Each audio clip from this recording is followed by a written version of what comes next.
नमस्कार मित्रों, बहुत बहुत स्वागत और इस्तकबाल करती हूँ मैं आप सभी श्रोतागण का हमारे ट्रू मीडिया चैनल के पॉडकास्ट में। कैसे हैं आप सब लोग? सलाम, नमस्ते। हर बार की तरह इस बार भी एक बहुत ही ख़ास शख्सियत से रूबरू करवाने लेकर आई हूँ आपको मैं, कामना मिश्रा। जैसा कि आप देख ही रहे होंगे, हमारे स्टूडियो में तशरीफ़ फरमा है मलिकाए हुस्न श्रीमती रितु भंडारी जी। बहुत बहुत स्वागत है मैम आपका। और आप मिसेस इंडिया ग्लैमर क्वीन 2024, जी हाँ, मिसेस इंडिया ग्लैमर क्वीन 2024 का खिताब आपने जीता है। और इसके साथ ही मैं आपको बता दूं, ये एक योगा गुरु हैं, डाइटिशियन हैं, न्यूट्रिशनिस्ट हैं। यानी कि सिर्फ खूबसूरत दिखती ही नहीं है बल्कि दूसरों को भी खूबसूरत बनाती हैं। बहुत बहुत स्वागत है रितु जी आपका हमारे स्टूडियो में। थैंक यू सो मच कामना जी, मुझे ये प्लेटफॉर्म देने के लिए और यहाँ बुलाने के लिए बहुत बहुत धन्यवाद आपका। बहुत धन्यवाद आपका, बहुत धन्यवाद ट्रू मीडिया चैनल का, आदरणीय ओम प्रकाश सर का। समाज में जब हम किसी भी शख्सियत को रूबरू लेकर आते हैं तो उसके अंदर कुछ ऐसी खासियत होती है जिससे हमारे समाज को प्रेरणा मिलती है। मैं बताना चाहती हूँ कि रितु भंडारी जी एक गृहिणी भी हैं और बहुत अच्छा विवाह आपका चल रहा है, हैप्पीली मैरिड हैं, आपके पतिदेव हैं और 2 युवा बच्चों की माता हैं आप जी। और परिवार है, आपकी सासू माँ हैं, सब हैं और एक मध्यम वर्गीय परिवार से आती हैं। दिल्ली के विवेक विहार में आपका निवास है। जी। पिछले 10-12 वर्षों में जो आपके जीवन में बदलाव आए हैं सकारात्मक, जी, आपने अपने ऊपर बहुत काम किया। जी बिल्कुल। आप सबसे पहले हमारे दर्शकों को ये बताएं कि कितने आपके विवाह को कितने वर्ष हुए हैं और ये योगा गुरु, डाइटिशियन, न्यूट्रिशनिस्ट ये बनने की प्रेरणा आपको कैसे मिली? जी बिल्कुल। जैसे मेरी शादी को तकरीबन 28 साल हो गए हैं और योगा गुरु और न्यूट्रिशनिस्ट बनना एक कह लीजिए एक जर्नी का पार्ट है। जैसे कि मेरी अपनी हेल्थ में मैं एक होम मेकर थी। बच्चों को पालना, बच्चों को बड़ा करना मेरा ज़िंदगी का यही एक मेन गोल था। जैसे गृहिणी आप? हाँ, एक गृहिणी कह लीजिए। जैसे कि सब फीमेल्स हैं, अपने उनका मेन फोकस होता है हस्बैंड को हेल्प करना, बच्चों को परवरिश करना, अच्छे से अच्छा उनको डेवलपमेंट देना, उन्हीं के इर्द गिर्द उनकी ज़िंदगी घूमती है। तो मेरी भी उसी तरीके से उन्हीं के आसपास मेरी ज़िंदगी घूम रही थी। फिर जैसे जैसे बच्चे बड़े होने लगे, पंख फैलाने लगे, उड़ने लगे, तो मुझे लगने लगा कि मैं कहीं ना कहीं पीछे रहती जा रही हूँ इस दौड़ में। तो साथ साथ उम्र का तकाजा था, शरीर तो अपना जवाब देगा ही, तो बीमारियां भी लगने लगी, कुछ ना कुछ शरीर में कुछ दिक्कतें आने लगी, चलने में दिक्कतें आने लगी, कुछ शरीर के अंदर और ऐसे इश्यूज आने लगे जिसकी वजह से बहुत ज़्यादा माइंड में डिप्रेशन टाइप्स होने लगा। और कुछ बच्चे जैसे घर में अकेली रहने लगी तो कुछ माइंड से रिलेटेड भी इश्यूज आने लगे, कुछ अपनी हेल्थ से रिलेटेड इश्यूज आने लगे। तो आई वॉज बिकमिंग, मैं बहुत फ्रस्ट्रेटेड महसूस कर रही थी अपने अंदर ही अंदर। तो ये सब चीज़ों में बहुत सी चीज़ें ट्राई करी, बहुत जगह गया अपने आप को इलाज करने के लिए। कहते हैं ना, हर इंसान हर रास्ता, हर दरवाज़ा खोलता है, टकटकाता है कि मैं किसी तरीके से ठीक हो जाऊं और अपने बच्चों के लिए कुछ अपनी ज़िंदगी को अच्छे से मेंटेन कर पाऊं। लेकिन उस टाइम पर मुझे समझ नहीं आ रहा था, क्योंकि मुझे ब्रीदिंग में भी इश्यूज हो रहे थे, मुझे वीकनेस बहुत फील होती थी। ऐसा लगता था कि मैं बहुत वीक हो चुकी हूँ और मैं कैसे अपनी ज़िंदगी को चलाऊंगी। तो उस टाइम पर मुझे योग एक दरवाज़ा दिखा। तो मैंने लोगों के कहने से, क्योंकि मैं भी इतनी जल्दी लोगों से कन्विंस नहीं होती हूँ, मेरी जैसी और भी होंगी जो जल्दी लोगों की बातों में नहीं आती हैं, तो मैं भी उसी एक माइंडसेट से बिलोंग करती हूँ जो किसी के कहने से मानती नहीं हूँ। जब तक खुद उस चीज़ को जाकर छू कर नहीं देखूंगी तब तक मुझे समझ में नहीं आएगा कि शायद ये चीज़ मुझे मदद कर सकती है। तो मैंने ऐसे ही लोगों के कहने से मैंने योगा ज्वाइन किया। लेकिन आप मानेंगे नहीं, बिलीव करिए कि विद इन 2 मंथ्स मुझे अपने अंदर ड्रास्टिक चेंजेस महसूस होने लगे, जिसकी मुझे नॉलेज नहीं थी कि एक योगा, जो मैं उस टाइम पर सोची थी कि एक योगा जैसी जो हेल्थ की एक चीज़ है वो मुझे इतना मदद कर सकती है। मैं इतनी परेशान थी, मुझे सांस नहीं आ रही थी, मेरी टांगों में कमज़ोरी थी, मेरे अंदर इतने टॉक्सिन्स डेवलप हो रहे थे, मेरे पूरा शरीर दर्द से बेहाल था। और मैंने 2 महीने योगा किया और मुझे इतना बेनिफिट होने लगा। तो वहाँ से मुझे एक प्रेरणा मिली योग के अंदर घुसने की। जो मैंने कहा कि यार, मुझे तो इस चीज़ की नॉलेज नहीं थी, ऐसे मेरे जैसे और भी कितने अनजान लोग होंगे जो इस रोशनी से बेखबर हैं। योग की रोशनी से बेखबर हैं, तो मुझे लगा कि जैसे मैं अनजान थी, ऐसे बहुत सारे लोगों को मुझे रोशनी देनी चाहिए, मुझे अपने एक्सपीरियंसेस लोगों से शेयर करनी चाहिए, जिससे कि लोगों को इस चीज़ की खूबसूरती का एहसास हो, इसकी पावर का एहसास हो, इसकी ताकत का एहसास हो। तो वहीं से मैंने एक प्रण ले लिया कि नहीं, मुझे इसमें तो आगे बढ़ना ही है। तो वो दिन था और आज का दिन है। योग को मैंने अपनी ज़िंदगी का एक महत्वपूर्ण हिस्सा बना लिया और आज आपके सामने हूँ।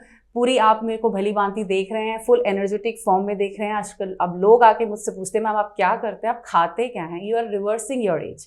सो that is the beauty of yoga and good lifestyle, कि आप अपने आप को ही ठीक नहीं करते हैं, अपनी एज को रिवर्स करते हैं और ज़िंदगी की जो चीज़ें हैं और जो खुशियां हैं उनको भरपूर जीते हैं। मतलब जीवन की जो चुनौतियां हैं उनका आपने डटकर मुकाबला किया योग के माध्यम से। जी बिल्कुल। तो इससे दो बातें सामने आती हैं। पहली बात तो ये आती है कि योग तो देखिए हमारी समृद्ध सांस्कृतिक विरासत, जो हमारी प्राचीन भारतीय संस्कृति, सनातन संस्कृति है, वो उसका अभिन्न अंग रही है। और दूसरी बात ये आती है कि कुछ भी सीखने के लिए आपको किसी उम्र का मोहताज नहीं होना पड़ता, यानी age is just a number. आयु सिर्फ एक संख्या है और कुछ नहीं है। जैसा कि आपने कहा कि आपके विवाह को 28 वर्ष हो चुके हैं और आप एक कुशल गृहिणी नहीं, लेकिन विवाह के तकरीबन 17-18 वर्ष के बाद जो स्वाभाविक परिवर्तन शरीर में आते हैं और मानसिक रूप से भी कई बार औरतों में मीनोपॉज की वजह से जो रजोनिवृत्ति होने लगती है तो आने लगते हैं, तो उससे जो बच्चे बड़े हो गए तो काम कम हो जाता है। तो 40 के पहले या 40 के आसपास या उसके बाद या 50 तक भी आपके बहुत से विद्यार्थी होंगे जी जिनकी उम्र आयु 50 के ऊपर भी होगी। आप इन्हें सिखा रही हैं, स्वस्थ कर रही हैं और काफ़ी हद तक प्रसन्नता जो होती है वो अपने हाथ में है। जी। अब मैं दूसरी बात पर आना चाहूँगी रितु जी, कि बहुत सारे लोग हैं जो योगा सीख रहे हैं, लेकिन सभी लोग ग्लैमर में जाकर एक जो है मिसेस इंडिया ग्लैमर क्वीन का या ब्यूटी क्वीन का खिताब नहीं। बहुत बहुत साधुवाद, शुभकामनाएं आपको। यहाँ तो बच्चों ने आपका सहयोग किया, लेकिन ये ग्लैमर का वर्ल्ड है जी, ब्यूटी क्वीन और मॉडलिंग और ये सब कुछ कॉन्टेस्ट। तो इसका यात्रा के बारे में कि परिवार का क्या सहयोग रहा और आपने कैसे किया? जी बिल्कुल, मैं बताना चाहूँगी। जैसे मैंने योगा में अपने आप को सक्षम किया, आगे आगे उसमें मैंने बहुत सारे लोगों को इन्वॉल्व किया, तो एक प्रोत्साहन मुझे अंदर से खुद भी आया और मेरे घर वालों ने भी मुझे बहुत प्रोत्साहित किया इस चीज़ में। और हर कोई बहुत खुश होता था मेरे परिवार में कि मैं कुछ अच्छा काम कर रही हूँ, ना सिर्फ अपना फ़ायदा कर रही हूँ और लोगों को भी बहुत मदद कर रही हूँ। तो धीरे धीरे वहाँ तो मेरी अच्छी पोजीशन बन रही थी, लेकिन ग्लैमर में ऐसे किसी को कह लीजिए इतनी आसानी से लोगों को नहीं लगता, घर वालों को नहीं, इतना भाई नहीं भी हो सकता है जी। लेकिन यहाँ आने से पहले कोई परिवार में, विशेष रूप से आपके पति देव की मैं जानना चाहूंगी जी, कि और ससुराल पक्ष की क्या उनका रुख था? कोई आपत्ति उन्होंने बहुत हल्के में उन्होंने लिया कि ठीक है तुम्हारा मन है तुम कर लो। मतलब उन्हें लग रहा था कि कोई भी ये बिलीव नहीं कर रहा था कि मैं ये चीज़ को अचीव कर सकती हूँ, किसी को भी ये विश्वास नहीं था। पर मेरे मन में ये सपना ज़रूर था बचपन से, एक बहुत अच्छा, क्योंकि मैं शुरू से एक ओबीस चाइल्ड रही हूँ। मतलब ओबीस मतलब मोटापे की बात कर रही हैं। और बॉडी शेमिंग मैंने बहुत सही है अच्छा अपनी लाइफ में। आज इस बात पे विश्वास करना ये अविश्वसनीय है। नहीं, बट ये फैक्ट है। मैं स्कूल टाइम में मैं एक ओबीस लड़की थी और मुझे सब लोग बहुत चिढ़ाते थे मोटापे के लिए। मेरा नाम ही मोटी रखा हुआ था। अरे और जो मुझे बहुत हर्ट होता था उस टाइम पर, और मैं समझ नहीं पाती थी कि उन चीज़ों को कैसे कवर करूं। और मैं अपने आप को, कहते हैं ना, अंडर कॉन्फिडेंट महसूस करती थी अपने स्कूल टाइमिंग्स में। स्टेज फियर था, बहुत सारी ऐसी जिसे कह लीजिए अपने अंदर एक हीन भावनाएं होती थी कि यार मैं उतना अच्छी दिखती नहीं हूँ, मेरा शरीर उतना खूबसूरत नहीं है जितना और लड़कियों का होता है। लेकिन जब भी मैं लोगों को फैशन वर्ल्ड में या फैशन में चलते देखती थी, फैशन टीवी होता था उस टाइम पर, और मैं लोगों को देखती थी तो मुझे बड़ा अट्रैक्टिव लगता था और देख कर लगता था यार काश कभी मैं भी उस पोजीशन पर रहूंगी। तो कहते हैं ना, एक सपना था, मुझे खुद भी यकीन नहीं था कि मैं ये चीज़ अचीव कर सकती हूँ। तो ऐसे ही ये फील्ड में जब हम आए, न्यूट्रिशन की फील्ड में आए, ऐसे लोगों से मिलना शुरू किया, तो धीरे धीरे बॉडी भी इम्प्रूव हुई, हमारी हेल्थ भी इम्प्रूव हुई और माइंडसेट भी अच्छा होता गया। तो लगा कि अपॉर्चुनिटी आई, तो मैंने सोचा चलो व्हाई नॉट, क्यों नहीं ट्राई किया जाए। अब जैसे इम्प्रूवमेंट हो रही है, शरीर में इम्प्रूवमेंट हो रही है, तो मैंने बस एक कोशिश की और उसमें आप कामयाब रहे। मतलब आपने समय का सदुपयोग किया, अपॉर्चुनिटी को बिल्कुल अवेल किया, पूरा आपने अपने जो भी आपके आगे मौका आया, अवसर आया, उसका आपने पूरा लाभ उठाया। लेकिन इतना आसान नहीं है ये।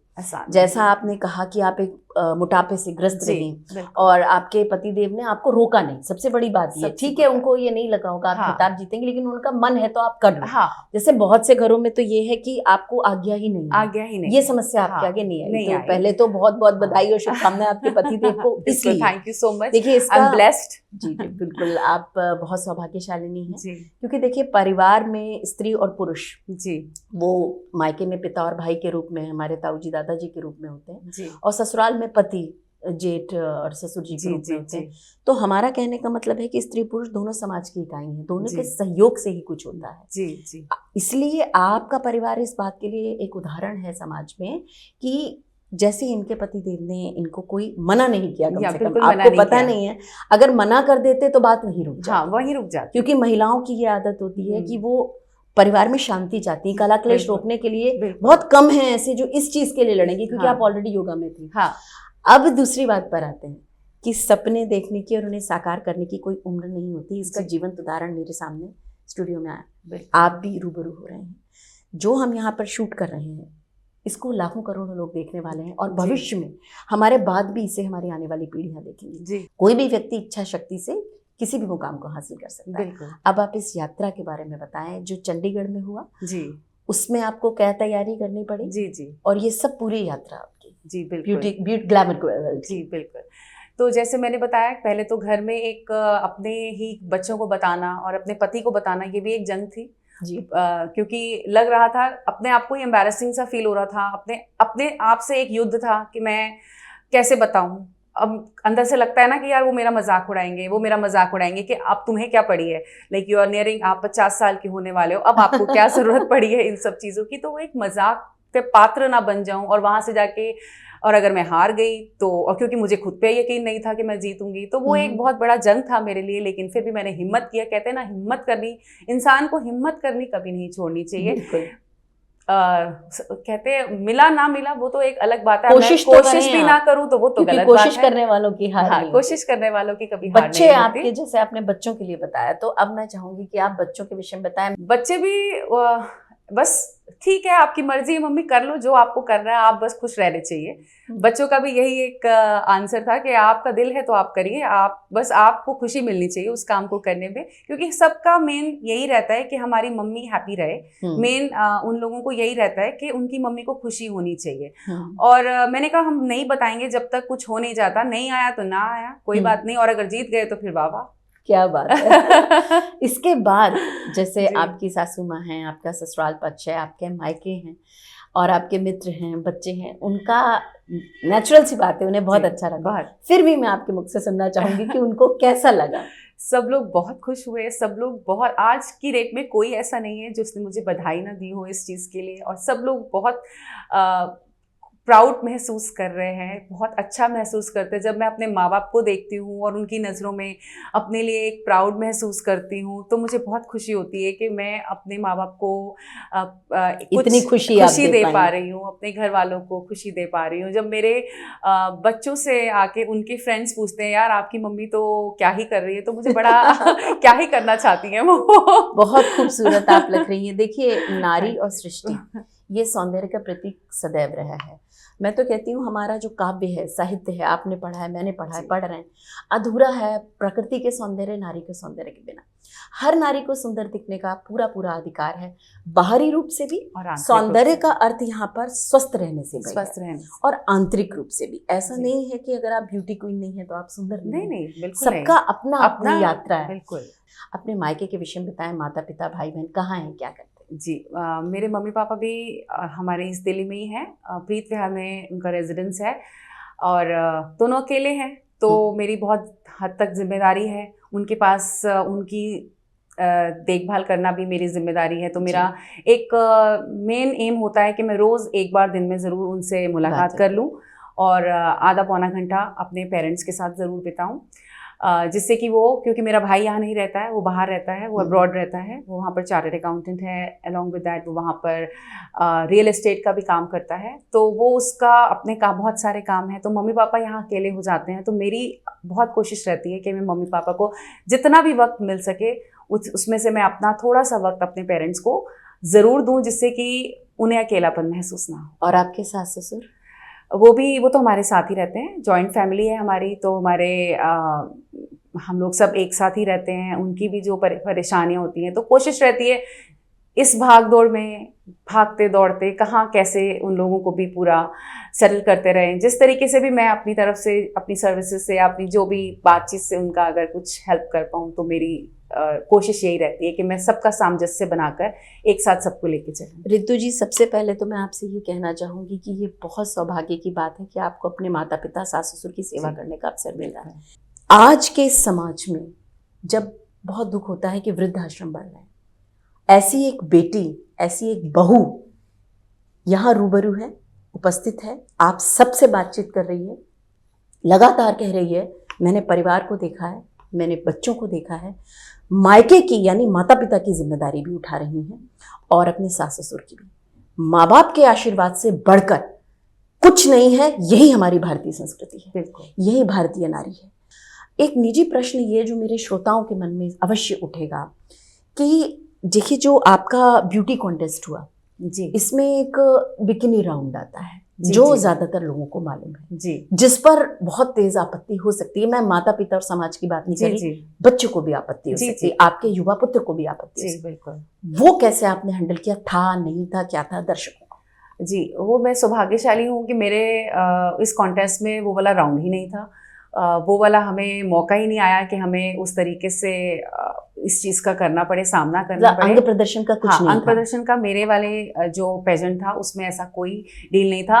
वो ज़्यादातर आपके टैलेंट के ऊपर, आपकी स्पॉन्टेनिटी के ऊपर, कि आप किस तरीके से आंसर करते हैं, किस तरीके से उनके क्वेश्चंस के स्पॉन्टेनिटी से आंसर करते हैं, कैसे अपने आप को प्रेजेंट करते हैं, और कैसे आप एक इंस्पायरिंग वुमेन बन सकते हैं, लोगों को इंस्पायर कर सकते हैं। वो बेसिकली आपकी सिर्फ फिजिकल ब्यूटी के ऊपर नहीं था, आपकी टोटल हाउ आप कैरी करते हैं, कैसे आपकी पर्सनालिटी है, ओवरऑल आप सोसाइटी के लिए क्या कर रहे हैं, वो पूरा उसको देखते हुए एक ब्यूटी कॉन्टेस्ट था जिसमें मैंने पार्टिसिपेट किया। सो आई वाज लकी कि मेरे को ऐसी कोई उस चीज़ का, अंग प्रदर्शन का सामना नहीं मतलब करना पड़ा। आपके व्यक्तित्व और कृतित्व के ऊपर जी, उनका पूरा का पूरा ध्यान था। पूरा और आप अपना एक योगा क्लासेस, योगा स्कूल भी बिल्कुल चलाती हैं, बिल्कुल। जिसमें आपने बहुत से लोगों को स्वस्थ कर रही हैं।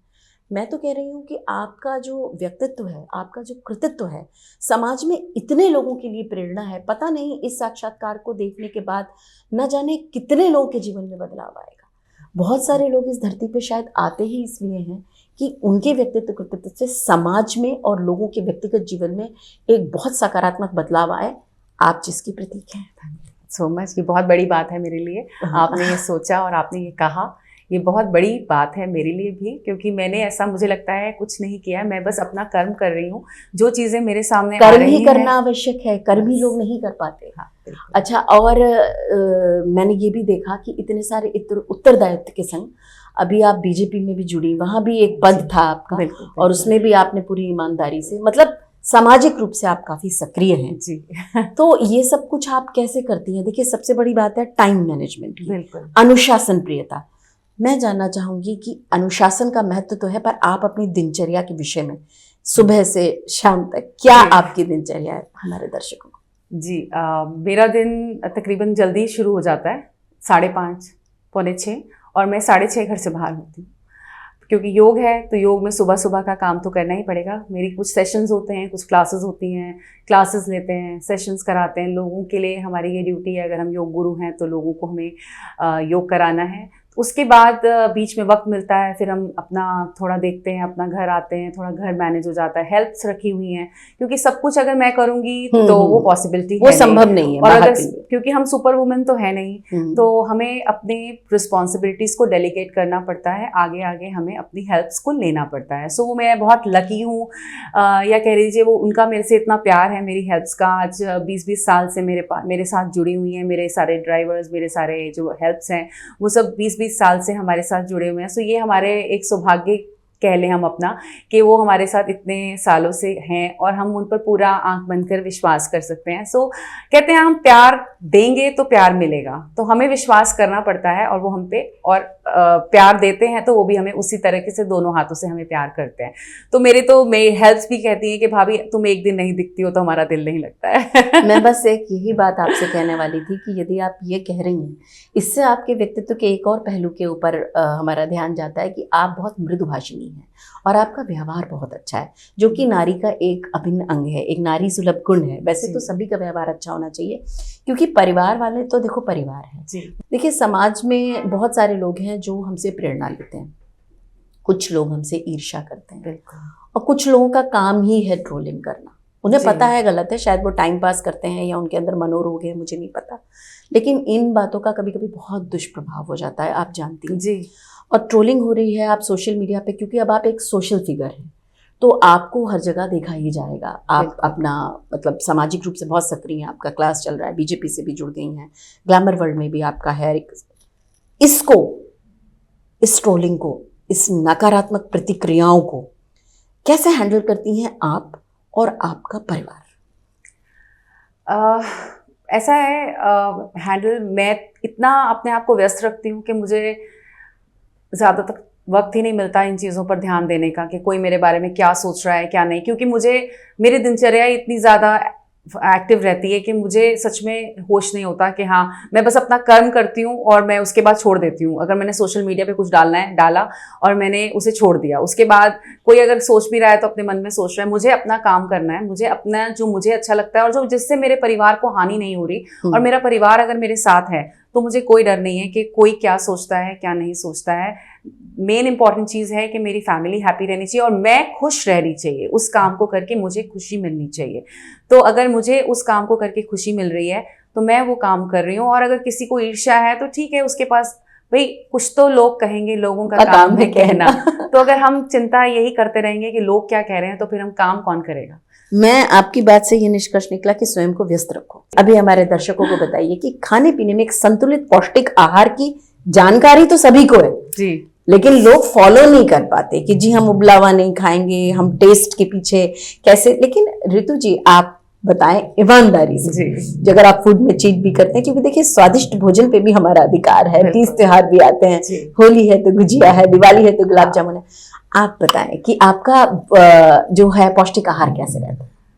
देखिए कभी कभार तो चलता है, ऐसा नहीं है मैं गुजिया नहीं खाती हूँ, मैं बहुत शौकीन हूँ खाने पीने की, बहुत शौकीन हूँ, मुझे बहुत शौक है खाने पीने का, लेकिन मैं उसको एक अपने डेली का पार्ट नहीं बनाती हूँ। मतलब अगर मेरा मन है गुजिया खाने का, मैं आधी गुजिया खा लूंगी, मतलब मुझे ऐसा कोई स्ट्रेस नहीं, मैं एक गुजिया भी खा लूंगी। गुलाब जामुन कभी कभार, हाँ कभी कभार चलता है। चाट वगैरह, हाँ बिल्कुल, गोलगप्पे की मैं बहुत बड़ी फैन हूँ।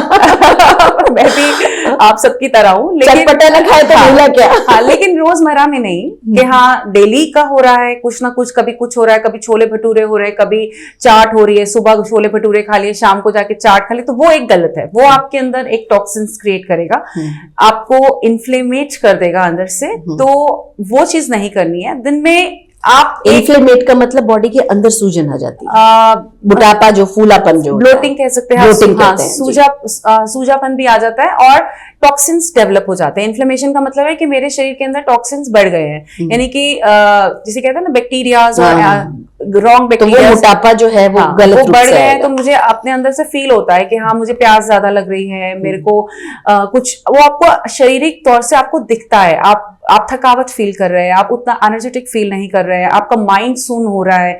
तो ये सब चीजें आपको खुद से पता होती हैं, हम उन्हें इग्नोर करते हैं, हम उन्हें इग्नोर कर रहे होते हैं, क्योंकि हमें दिख रहा होता है कि मेरे को पता लग जाता है अगर मैं 2 दिन अच्छा खाना नहीं खाती हूँ, मुझे तीसरे दिन अपनी शरीर खुद ब खुद बता देता है कि तो कुछ गड़बड़ है, मुझे या तो थकावट महसूस होगी, या मुझे प्यास ज्यादा लगने लगेगी, या मुझे लगने लगेगा कि कुछ अच्छा नहीं है बॉडी के अंदर। तो मैं संभल जाती हूँ। सो मैं 80 to 20% का रेशियो लेके चलती हूँ।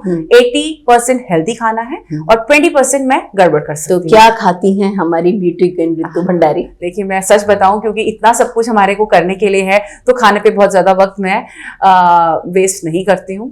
तो मेरा बहुत फास्ट रहता है, सुबह बहुत जल्दी जल्दी मेरे को रहता है कि मैं अपने जो प्रोटीन्स पूरे कर लूं, अपने जो मेरे न्यूट्रिएंट्स हैं उसे कंप्लीट कर लूं। क्या खाती हैं? सो नॉर्मली मेरा बहुत सिंपल है, लोगों को लगेगा ये बहुत नॉर्मल बहुत एक ऑर्डिनरी खाना खाती है। मैं एक नॉन वेजिटेरियन हूं, तो मैं एग्स मेरे डेली एग वाइट्स, मेरा 4 एग वाइट्स का ऑमलेट जरूर बनता है वेजिटेबल्स डाल के। साथ में एक रोटी बनती है, साथ में थोड़ी सब्जी होती है। सो ये मेरा सुबह का ब्रेकफास्ट है। कभी चाय ले ली, तो ये मेरा सुबह। और उससे पहले मैं डिटॉक्स वाटर जरूर लेती हूँ। वो मैं अपने शरीर के हिसाब से कोई भी डिटॉक्स वाटर मतलब जैसे कि उसमें जड़ी बूटियां हाँ, हो कुछ या भी मसाले, जीरा डाल दिया, अपने होममेड चीजें, जीरा डाल दिया, मेथी दाना डाल दिया, कभी एप्पल साइडर विनेगर डाल दिया। सो आपकी शरीर की रिक्वायरमेंट के हिसाब से आपको सेट करना होता है कि कौन सा आपको पानी सुटेबल है, डिटॉक्स वाटर। उसके बाद ये मेरा एक रोज का, जैसे कहते हैं ना, आपको लगेगा कि बड़ी बोरिंग लाइफ जी रही है, जी बिल्कुल, बिकॉज इतना वक्त नहीं होता और चीजें इतनी करनी होती है, तो खाने पे बहुत ज्यादा मतलब संतुलित पौष्टिक आहार आपका रहता है कि वो पानी, उसमें मेरे को प्रोटीन भी मिल गया, पौष्टिक सब कुछ, वेजिटेबल्स भी मिल गए, मुझे कार्ब्स मिल गए, जो मुझे एनर्जी देता है पूरे दिन काम करने की। मैं दोपहर तक मेरे को बिजी रहना है, तो मेरे को एक एनर्जेटिक फूड मिलना चाहिए। पौष्टिक तत्व पे आप विशेष ध्यान देते हैं। हाँ, तो फलाहार जो है, फल है, सलाद है, जूस पे रहते। अब दोपहर के भोजन पे आते हैं। दोपहर के भोजन भी मेरा ऐसे ही सिंपल रहता है। मेरा कोशिश रहती है कि मैं एक रोटी पे रहूं, एक रोटी, जो कि मैं रोटी मिलेट्स की रोटी लेती हूँ। मेरी कोशिश यही रहती है कि मैं मिलेट्स की रोटी खाऊं। यानी कि मोटा अनाज, ज्वार, बाजरा। जी बिल्कुल। देखिए, मोटा अनाज हमारे गांव की संस्कृति में बहुत रहा है और आजकल ये हमारे यहाँ खूबसूरती की, तभी लोग शायद पहले बहुत स्लिम रहते थे। कि मैं रोटी बनाती हूँ, तो वो बनवाती हूँ, बनाने का तो वक्त नहीं है। सो फोन हो जाता है काम से कि हाँ प्लीज तैयार करके रखिएगा, मैं आ रही हूँ, क्योंकि मेरे पास सिर्फ हाफ एन आवर होता है और खा के मुझे निकलना होता है। तो वो रोटी लिया और साथ में कोई अच्छी खासी सब्जी लिया, सैलेड, जैसे अभी मुझे लगा कि मुझे बीटरूट खाना चाहिए।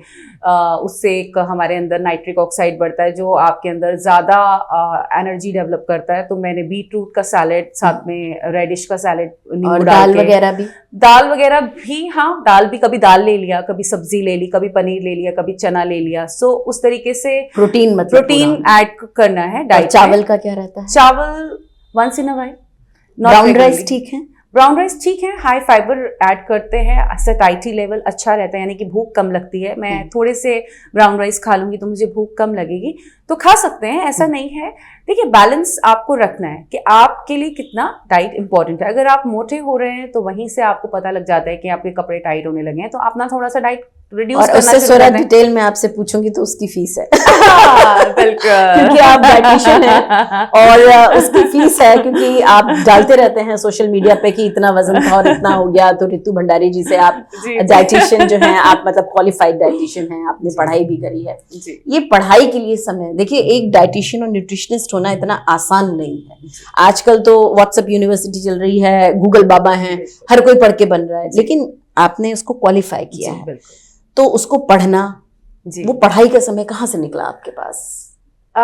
एक तो मैंने अपने बैचलर्स में मेरे पास न्यूट्रिशन की डिग्री थी। मैंने बीएससी इसी में न्यूट्रिशन में ही करा है।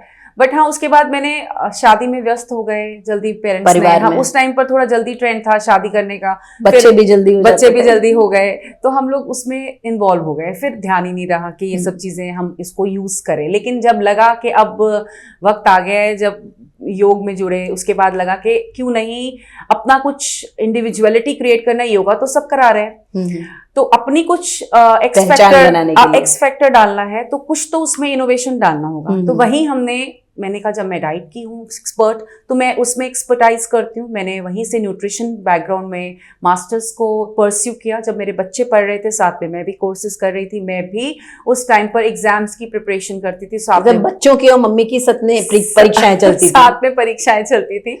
तो वो भी एक बहुत भागदौड़ वाला वक्त था। उस टाइम से जो भागदौड़ शुरू हुई, आज तक भागदौड़ ही चल रही है। नहीं, ये भागदौड़ बहुत अच्छी है, बहुत अच्छी है। आपको खूबसूरती दी है, आपको अच्छा स्वास्थ्य दिया है, नाम दिया है, पैसा दिया है, पहचान दी है। ऐसा हम सब कर सकते हैं, ये बहुत खुशी की बात है। हमारा पुरुष प्रधान समाज है अभी, ठीक है ना। उत्तर पूर्वी भारत जो है वो इस मामले में सौभाग्यशाली है कि वहां पर पुरुष प्रधान सत्ता नहीं, लेकिन हमारे यहाँ है। और हम लोग जिस आयु में चल रहे हैं, जब हम किशोरी थे, युवती थे, तो पुरुषों का ही ज्यादा वर्चस्व था, इसमें कोई दो राय है नहीं। मुझे ये बताइए, आप इतनी प्रसिद्ध हो रही हैं और मैं ईश्वर से प्रार्थना करती हूँ, मेरी कामना है कि आप और दिन दिन तरक्की करें, प्रसिद्ध हो। धन्यवाद। जीवन साथी का जो रुख होता है बहुत बार देखने में आया है। मैं वो कह रही हूँ जो संशय संदेह, जो प्रश्न हमारे, क्योंकि आपसे मैंने कहा आप एक सामाजिक फिगर हैं जी। तो ये प्रश्न श्रोताओं की ओर से मैं पूछ रही हूँ आपसे।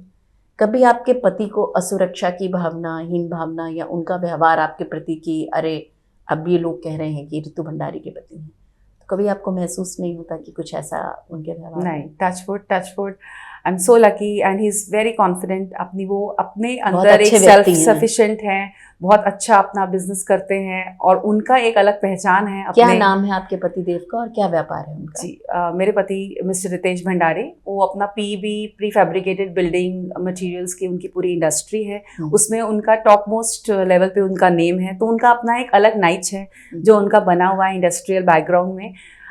उनका बिल्कुल अलग फील्ड है, मेरा बिल्कुल अलग फील्ड मतलब है। वो एक सफल व्यापारी तो है। उनको इस बात से ज्यादा कोई इनसिक्योरिटी नहीं होती। लोग कहते हैं कि हाँ भाई तेरी वाइफ तो बहुत अच्छा काम कर रही है, ये कर रही है, तो उन्हें खुशी मिलती है इस बात में कि and he is a secure man, मतलब सिक्योर है। और एक कहते हैं जिसे ट्रू एक जो आदमी, वही एक व्यक्तित्व वाला होता है। मतलब मैं ये आपका प्रेम, इसको मैं प्रेम कहूंगी। आज के समाज में जो प्रेम है ना, उसका बहुत विकृत रूप आ रहा है। तो आप लोग उसके लिए भी मिसाल हैं कि आपके पति देव यदि आपको इतना सहयोग कर रहे हैं और उन्हें गर्व होता है, तो आपका मतलब ये तो प्रेम ही हुआ। प्रेम के विषय में आप कुछ कहें। बिल्कुल, प्रेम तो है ही, एक समर्पण की भावना है एक दूसरे के लिए, कि ये तो मेरी जिंदगी का एक अहम हिस्सा है ही, ये मेरी जिंदगी से कभी दूर नहीं होगा। एक मुझे एक कहते हैं ना इनसिक्योरिटी की भावना नहीं है हम दोनों को एक दूसरे से। तो वो अपनी ज़िंदगी में जो भी कर रहे हैं वो बहुत अच्छा करें। मैंने कभी उन्हें नहीं रोका कि आप जो कर रहे हैं करिए, और उन्होंने कभी मुझे नहीं रोका। तो हमारी ये फील्ड्स डिमार्केटेड हैं। आप अपनी लाइफ में बहुत अच्छा करें, मैं अपनी लाइफ में अच्छा करूँगी। जब हम मिलेंगे तो हम एक साथ बहुत अच्छे दोस्त, बहुत अच्छे हस्बैंड वाइफ बनेंगे। सो वो एक दूसरे की फील्ड्स में इंटरफेयर नहीं करते हम। वो अपना काम करना चाहते हैं वो करें, मैं अपना, एक दूसरे का राय लेते हैं लेकिन हम इंटरफेयर नहीं करते। तो मुझे लगता है ये एक सामंजस्य है। एक परिवार दो पहिए हैं, उस तरीके से दो पहियों की तरह हम चल रहे हैं, ऐसे चल रहे हैं, और जब साथ में जुड़े भी हुए हैं और अलग अलग अपनी दिशा में चल भी रहे हैं। मतलब वो आप लोग एक दूसरे का सम्मान करते हैं। देखिए, समाज में आप देख रही हैं कि बहुत सी विकृतियां, हम इससे मुंह नहीं छुपा सकते जी। आज तलाक बढ़ रहा है, पति पत्नी में, दाम्पत्य जीवन में बहुत तनाव आ रहे हैं, विवाहेतर संबंध हो रहे हैं, और ये एक चिंता का विषय है, चिंता होती है। और हमारा भारतीय नागरिक होने के नाते, नारी होने के नाते, एक शिक्षाविद होने के नाते, हम दोनों ही हैं शिक्षाविद हैं अपने अपने क्षेत्र में, एक कर्तव्य है समाज के प्रति कि हम एक अच्छा उदाहरण पेश करें। तो आपके पतिदेव से भी कभी बात करनी होगी कि जो पति पत्नी हैं, जब वो एक दूसरे से प्रेम में रहते हैं, सम्मान और समर्पण पे रहते हैं, सम्मान बहुत आवश्यक है प्रेम के लिए, मजबूरी में चुप रहना अलग बात है। तो परिवार जो है समाज की सबसे छोटी इकाई है, जिसे हम कहते हैं family is the smallest unit of society. आपके पति देव को सादर प्रणाम। बहुत बहुत धन्यवाद आदरणीय भंडारी जी, आपने अपने पत्नी ऋतु जी को इतना प्रेम दिया। देखिए, जो पाश्चात्य संस्कृति के अनुसार भी हम कुछ चीजें मानते हैं, वैलेंटाइन वीक चल रहा है, तो जो वैलेंटाइन वीक है, मैं तो कह रही हूँ कि बहुत अच्छा तोहफा आपने दिया है। इससे बेटर वैलेंटाइन क्या हो कि पति पत्नी एक दूसरे को इतना प्रेम करें कि एक दूसरे का इतना सहयोग और सम्मान करें कि वो एक दूसरे के लिए प्रेरणा बने, उन्हें आगे बढ़ने का मौका, उनके लिए हौसला क्रिएट करें। बिल्कुल, बहुत सही बात है। तो आपके पतिदेव, आपका पूरा परिवार, आपका ससुराल, आपके बच्चे भी बहुत गर्व करते हैं। अब मैं आना चाहूंगी कि आपके जो स्टूडेंट्स हैं, जो विद्यार्थी हैं, मुझे पता है कि उन्हें अपनी टीचर के ऊपर बहुत गर्व होगा।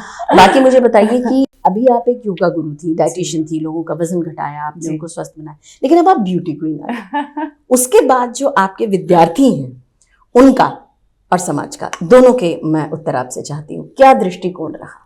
सब लोगों को बहुत खुशी होती है, सब लोग मेरी अचीवमेंट्स को देखकर बहुत खुश होते हैं, क्योंकि जिन लोगों ने मुझे देखा है यहाँ से यहाँ तक का सफ़र, वो लोग एक्चुअली में मुझे एक्चुअल में जानते हैं, और वो उन्होंने देखा है कि मैंने कैसे हर स्ट्रगल को, हर मौके पर खड़े होकर कैसे ग्रास रूट लेवल पे काम किया हुआ है।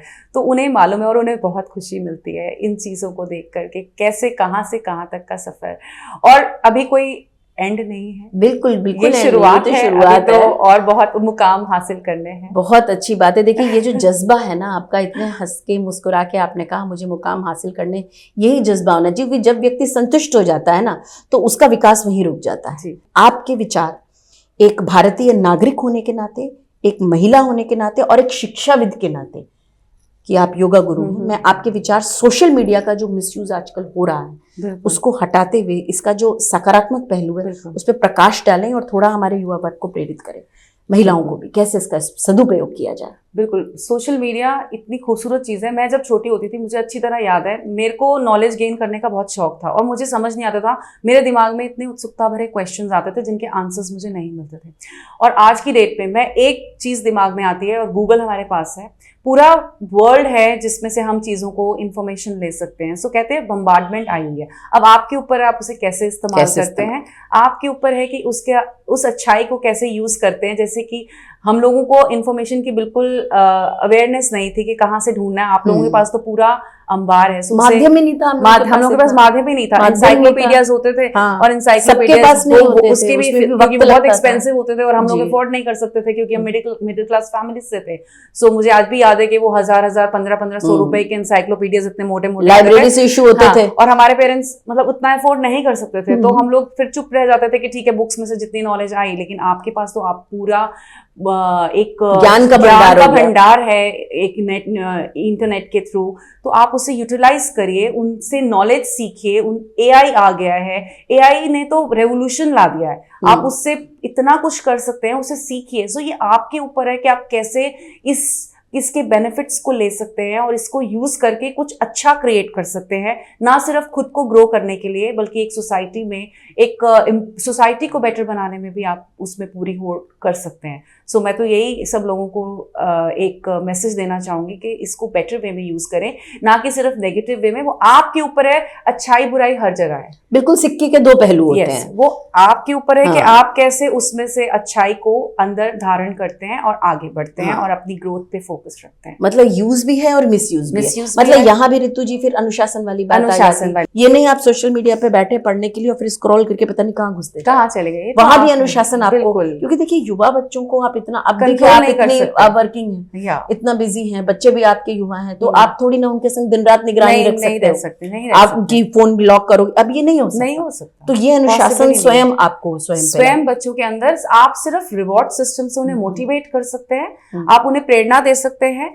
और बस आप इससे ज्यादा उनके दोस्त बन सकते हैं। इससे ज्यादा अगर आप उनको दोस्त बनना बहुत प्रेशर डालेंगे या जबरदस्ती करेंगे तो आज की डेट में कोई बच्चा जबरदस्ती से कोई काम नहीं करेगा। सो आपको अलग टेक्निक्स लेनी पड़ेंगी। बच्चों की पेरेंटिंग के डिफरेंट रूल्स आ गए हैं। पहले कहते थे स्टिक है, स्टिक से बच्चों को मैनेज करो, अब आज की डेट में स्टिक नहीं है, पेरेंटिंग के रूल्स ही बदल गए हैं। आपको दोस्त बनना पड़ता है, आपको मोटिवेशनल उनके सामने एग्जाम्पल्स रखने पड़ते हैं और खुद एक एग्जाम्पल बनना पड़ता है, तभी बच्चे प्रेरित होते हैं कुछ आगे करने के लिए। देखिए हमारा लालन पालन अलग हुआ और अब जो बच्चे हैं ये पीढ़ी अलग है। अब मैं आपका एक माता के रूप में आपसे पूछना चाहती हूँ, एक माँ का दूसरे माँ से प्रश्न है कि जैसे आपकी बिटिया आर्किटेक्ट भी है और मॉडल भी है, तो आप तो इस क्षेत्र में अभी आई, तो जब आपकी बिटिया मॉडलिंग में आई तो उसके मॉडलिंग के सफर के बारे में क्या आपके पति देव ने एक पिता होने के नाते कोई आपत्ति नहीं की थी और आपका क्या दृष्टिकोण था? मैं तो शुरू से बहुत प्रोग्रेसिव थी।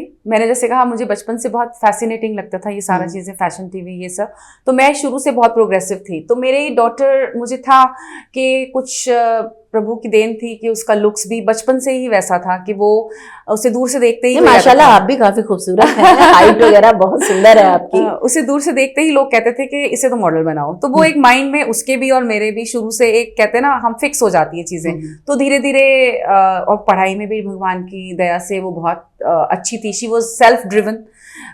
भगवान की दया के संग आपकी और आपके पतिदेव की परवरिश को भी मैं देखिए माता पिता की परवरिश बहुत, तो आपने वो समय भी जो है बहुत अच्छे से अपने बच्चों की परवरिश बिल्कुल तो फिर वो मॉडल किस उसमें पार्टिसिपेट किया और कैसे मॉडलिंग करती थी? बहुत अच्छा, 11th क्लास में ही उसको मॉडलिंग के असाइनमेंट्स आने लगे थे। हम लोग मैरिज में गए थे, वहां पर ऑफ कोर्स माशाल्लाह भी बहुत खूबसूरत लग रही थी उस लहंगे में। तो वहां पर हमारी फैमिली में ही कोई एक थे जिनका एक अपना मॉडलिंग से जुड़े में, मॉडलिंग इंडस्ट्री से, फैशन इंडस्ट्री से उनका अपना एक बुटीक टाइप्स कह लीजिए, डिजाइनर हैं वो बहुत बड़े लेवल के। तो उन्होंने मेरी डॉटर को स्पॉट किया। तो जैसे स्पॉट किया, कहते ना अब जब दरवाजा किसी ने आकर, अपॉर्चुनिटी ने आकर खटखटाया तो कुछ लोग उसे मना कर देते हैं, लेकिन मेरी शुरू से ये आदत है कि अगर कोई भी दरवाजा खटखटा रही है, खुश सुनहरा अवसर है, खुशनसीबी दरवाजा खटखटा रही है तो हमेशा दरवाजे खोलते रहिए, आपको नहीं पता कब वो चीज कहाँ आपको ले जाएंगी। तो बस मैंने वो उस दरवाजे को बंद नहीं किया। मेरे हस्बैंड ने शुरू में थोड़ा सा जिसना बेटी के पिता का थोड़ा दृष्टिकोण अलग होता है, लेकिन मैंने उन्हें यही समझाया कि कभी भी दरवाजा बंद नहीं करना। हम कहीं गए नहीं हैं, किसी चीज के लिए हमने जोर नहीं लगाया, अगर प्रयास ही नहीं किया, और अगर फिर भी वो चीज मेरे सामने आई है तो ये लगता है कि ऊपर से भाग्य से आई है, वो ऊपर से आई है। तो यानी कि अगर वो चीज ऊपर से आ रही है, मेरे सामने खड़ी है, तो मैं अगर उसे ये तो ईश्वर ही दे रहा है आपको। तो मैं अगर उसे लूं ना, तो मेरे से बड़ा पागल कोई नहीं। मूर्खता है ये तो, है ना। तो बस वही मैंने कहा कि नहीं, जो आ रहा है सामने से जरूर लेंगे। बहुत अच्छी बात है। तो ये अपॉर्चुनिटी को अवेल करना, ये हर इंसान को आना चाहिए। इसलिए कभी भी दरवाजे बंद नहीं करने चाहिए। दरवाजे खड़खड़ाते हैं, कहते हैं बदनसीबी हर बार दरवाजा खड़खड़ाती है, दरवाजे खोलते रहना चाहिए, खुशनसीबी कभी कभी आती है। ये तो बहुत अच्छी बात थी। जैसे हम कहते हैं जुबान पे एक बार सरस्वती आती, बुरा नहीं बोलना चाहिए। ये तो हमारे संस्कारों में है कि बुरा नहीं बोलना चाहिए। तो भविष्य की आपकी क्या योजनाएं हैं? योगा स्कूल आपका बहुत अच्छा चल रहा है, मॉडलिंग एक्टिंग में आने का कोई विचार? देखिए, जैसे मैंने कहा कि मैंने कभी कुछ प्लान नहीं किया है, मेरे सामने अपॉर्चुनिटीज आती गई, मैं उन्हें अवेल करती गई। सो आज भी यही कहूंगी। एक बहुत अच्छी कोटेशन है जो मेरे दिमाग में आ रही है इस बात को लेकर कि सीढ़ियों की चिंता वो करें जिन्हें छतों पर जाना है, हमारी मंजिल तो आसमां है, रास्ता खुद बनाना है। क्या बात है। अगर मंजिल मिले ना मिले ये तो मुकद्दर की बात है, हम कोशिश ही ना करें ये तो गलत बात है। बहुत खूबसूरत, बहुत ही सुंदर। आपके जज्बे को सलाम करती हूँ मैं, आपके पूरे व्यक्तित्व को मैं प्रणाम करती हूँ। और जाते जाते आपका संदेश तो भंडारी जी की ज़बानी कि वे क्या संदेश देना चाहती हैं युवा वर्ग को, पूरे युवा वर्ग की बात कर रही हूँ, और महिलाओं को 2 संदेश आपने देने। जी बिल्कुल। सबसे पहले महिलाओं के लिए संदेश है कि सिर्फ इसे देखना ही नहीं है, हम दोनों की इतनी खूबसूरत कॉन्वर्सेशन, यहाँ से सीख लेनी है कि कैसे अपने समय को सदुपयोग करना है, कैसे खाली समय को किल करना है। बच्चों के बड़े होने से पहले अपने लिए एक पैशन ढूंढ लेना है जिंदगी का, जो आपको जीने का मकसद देगा ताउम्र। हर किसी में ये एक जुनून होता है, एक पैशन होता है, आपको वो सर्च कर लेना है। जब तक आपके बच्चे बड़े नहीं हो जाते, उतना टाइम में आपको अपने लिए एक पैशन को उद्देश्य ढूंढ के रखना है। यस, जो कि आप बच्चे अगर आप पंख फैला के उड़ भी जाते हैं तो आपके पास जीने का एक मकसद होना चाहिए, उसे परस्यू करने का एक मकसद होना चाहिए। तो मेरी बहनों से, मेरी फ्रेंड्स से, मेरे स्टूडेंट्स, मेरे सब जो भी फीमेल्स हैं, उन सब से मेरी यही एक रिक्वेस्ट है कि खाली नहीं रहना है, इंस्टाग्राम पे खाली स्क्रॉलिंग कर लेना है, ये सब में कुछ उद्देश्य लेके चलना है, कुछ ना कुछ फ्रूटफुल करने की सोचें कि हाँ मैं क्या एक सिर्फ अपने लिए, अपनी फैमिली के लिए नहीं, एक सोसाइटी के लिए कैसे मैं एक बेटर प्लेस क्रिएट कर सकती हूँ, तो अपनी एबिलिटीज से। सो उस महिलाओं के लिए तो यही संदेश है कि कुछ ना कुछ पैशन जरूर ढूंढें अपने लिए एक जीने का मकसद जरूर ढूंढें। मतलब जीवन को लक्ष्यहीन न रखें। आप ये ना देखें कि भाई अब तो मैं 40 की होगी। और अब हमारे युवा वर्ग के लिए तो बहुत भाई आवश्यक है कि आप कहेंगी तो लोग सुनेंगे। मम्मी पापा तो बस ये कहते हैं। आप कहिए जी। युवाओं के लिए मेरी सबसे बड़ी यही एक सीख है कि भटके नहीं, फोकस रहें। फोकस अपने जिस भी प्रोफेशन में जाना चाहते हैं उस प्रोफेशन के लिए धीरे धीरे अपने आप को काम करते रहें, कुछ ना कुछ उसके लिए प्रोग्रेस करते रहें, अपने परिवार वालों की रिस्पेक्ट करते रहें, अपने बड़े जनों सबसे इम्पोर्टेंट है, अपने बड़े जनों का परिजन वरिष्ठ जन का उनकी रिस्पेक्ट सम्मान करते रहें, उनको साथ में लेके उनकी सोच के उनके एक्सपीरियंस को साथ में लेकर आगे बढ़ते रहें। और एक इधर कहते भटके नहीं इधर उधर, एक गोल बनाएं और उस गोल के ऊपर निरंतर प्रयास करते रहें। कोशिश करने वालों की कभी हार नहीं होती, जैसे कामना जी ने कहा, तो कोशिश करते रहें, कभी ना कभी सक्सेस और आपको जरूर मिलेगी, आप जरूर जीतेंगे, जरूर अपने उद्देश्य में कामयाब होंगे। सबसे आवश्यक है, यदि आपको बड़ों का सम्मान आप करेंगे, उनके ऐसा नहीं आपका समय बर्बाद होगा। जीवन में आपको कामयाब होना है, सबसे पहले आप बड़ों का सम्मान करें। बिल्कुल। दूसरा, हमने आपके जीवन से सीखा कि अनुशासन प्रियता, और तीसरा लक्ष्य निर्धारण, अनुशासन प्रियता, बड़ों का सम्मान। ये 3 चीजें जब आपके पास होती हैं तो दुनिया की कोई ताकत आपको नहीं रोक सकती। लक्ष्य आप कोई भी निर्धारित करें, आप बागवानी का शौक पालें, बिल्कुल आप लेखन करें, बिल्कुल, कुछ आप भी। कुकिंग करें। आजकल बेकिंग, सोशल मीडिया को वो लगातार कह रही हैं। देखिए आप देख रहे हैं ब्यूटी क्वीन है तो सोशल मीडिया पे नहीं होंगी, ऐसा तो है ही नहीं। बिल्कुल बिल्कुल होंगी आप बिल्कुल, सोशल बिल्कुल, मीडिया पे और आगे भी बढ़ेंगी उसको। बिल्कुल आप भी तो सदुपयोग कर रही हैं। ट्रोलिंग का वो कह रही है समय ही नहीं है मेरे पास। आपके परिवार को, आपके माता पिता को भी मैं प्रणाम करती हूँ और आपके पतिदेव को विशेष धन्यवाद।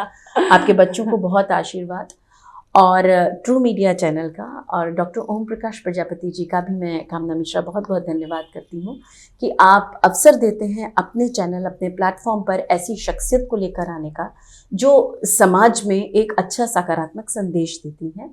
आप ये साक्षात्कार पूरा देखिए, पॉडकास्ट है तो उसके आपको एक्सर्प्ट्स भी देखने को मिलेंगे, अलग अलग हिस्से पे भी हम फोकस करके जी। देंगे।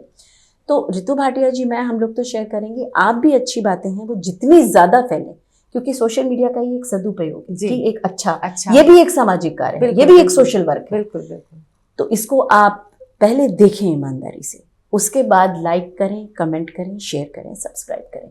बिना देखे नहीं, देखना बहुत आवश्यक है। बिल्कुल। और इसी के साथ इस खूबसूरत मुलाकात का यहाँ पर मैं कहती हूँ अंत नहीं होता है, विराम देते हैं, फिर मिलेंगे।